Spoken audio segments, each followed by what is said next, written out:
St. Louis Post-Dispatch columnist, STLtoday.com columnist, contributor here at the Big 550 KHS. Good morning this morning. Good morning, McGraw. You know, can I tell you a quick story? Sure. I used to have Colorado plates when I lived in Nebraska, and I used to be afraid that they would pull me over because I was a Colorado Buffaloes fan at the time, and I would write about that occasionally. Well, but I never did get pulled over because of the Colorado plates. That's justified. That makes sense. When were you in Nebraska? I was in Kearney, Nebraska for about 6 months in... Gosh, what year was it now? I'm getting old. I can't remember. Yeah. It was a long time. It was like 1990.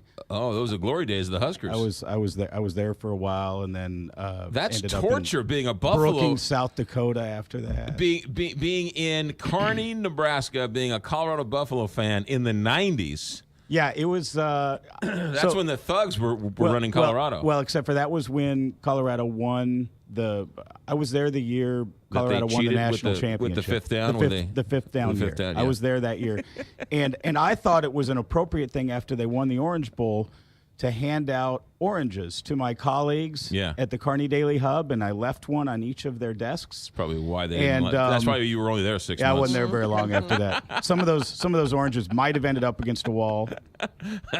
That was the famous clip game, right? Yep. Yeah, so you had a phantom clip and a fifth down for your Colorado Buffaloes. But I digress. Let's talk about things that we can agree on, and that is schools.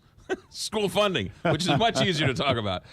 Your column about the voting rights and this thing going on in Florissant and Ferguson is kind of interesting. First, what's going on in Florissant and Ferguson? So there was a lawsuit that was filed last year. I wrote about the case when it was argued in January, filed by the ACLU on behalf of the NAACP and some citizens in the Ferguson-Florissant School District.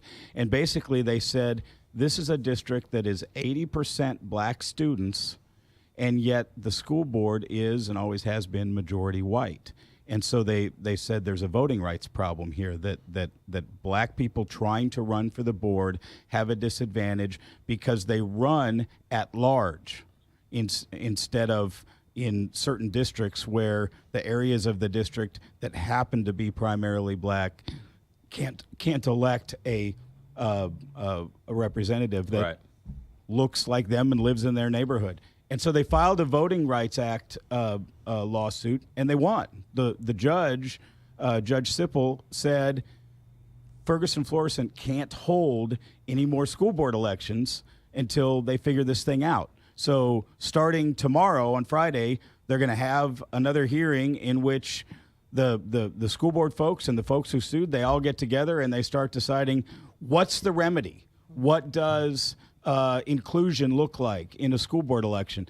And that part of it, I don't know what the answer is. Right. I don't know where it's going to end up and what's right. Interestingly, since the lawsuit was filed, another black representative has been elected at large in Ferguson-Florissant. And so the school board's position, and I think they've got an argument there, is, well, we're actually getting there. We're getting closer to having the school board look like it should. That being said, I used it as an opportunity to talk about the systemic oppression that folks in St. Louis have been going to the streets about since 2014.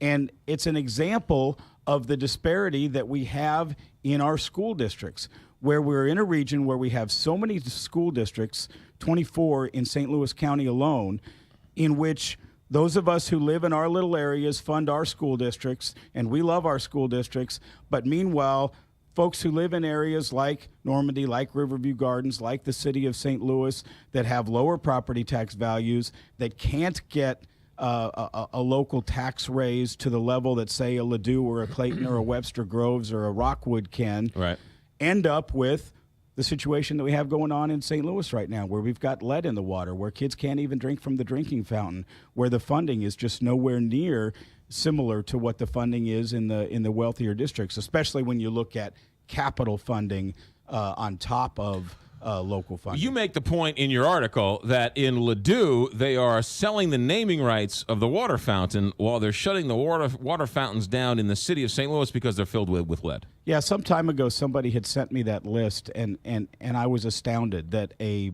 public school district would go through this process, especially after they had just passed an $85 million bond issue, that they would sell naming rights to literally everything in the school, from drinking fountains to the football stadium to the hallways. They're selling bricks. They're selling naming rights to a performing arts center, a biology lab, the teacher's lounge. I mean, it comes across to me in an area in which disparity in the schools is such a major issue as a monument to excess that sort of helps define the separation between classes that we have in St. Louis, where some kids get a great opportunity to get a great education based on the zip code that they were born in, and some kids simply don't have that opportunity. Your remedy in your column, stltoday.com, is to do away with all school districts.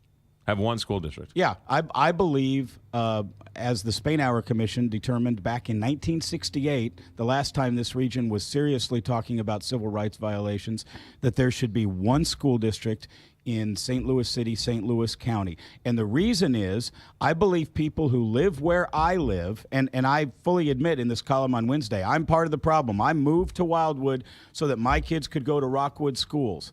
I believe that the situation is better economically and morally and everything else in our region if we have one school district, and the people who live where I live are invested in the quality of education for people who live in the city, for people who live in Normandy, for people who live in Riverview Gardens, for all of the children in our entire city.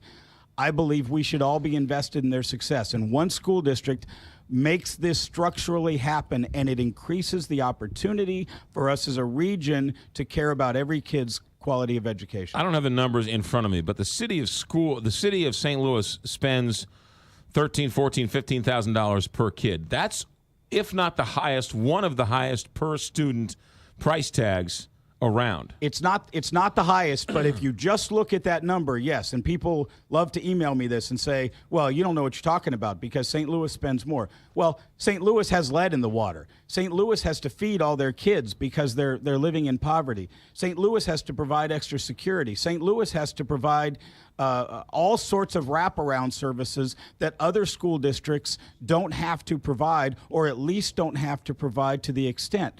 The other part of that isn't talked about is two things. One, the reason that St. Louis has that funding isn't because the local folks are providing it, it's because we're getting it from the state. Secondly, St. Louis doesn't have the ability to raise capital like Ladue and Clayton and Brentwood and Webster Groves and Kirkwood and Rockwood and Parkway and all of those other places. And so you have to look at the totality of the picture. And what happens when a place like St. Louis depends on the state funding and the other school districts don't? Our state delegation in Jefferson City isn't united in funding the schools. In fact, they're divided. Almost every year in the legislature, when there is an issue related to public schools, our state delegation is divided, not so much by Republican, Democrat, but by Brentwood, Clayton, Rockwood, Parkway, St. Louis, North County, because they're all fighting for different things. The state reps and senators who represent school districts that need that state funding, they want to see that formula funded at the highest level because their school districts will suffer without it.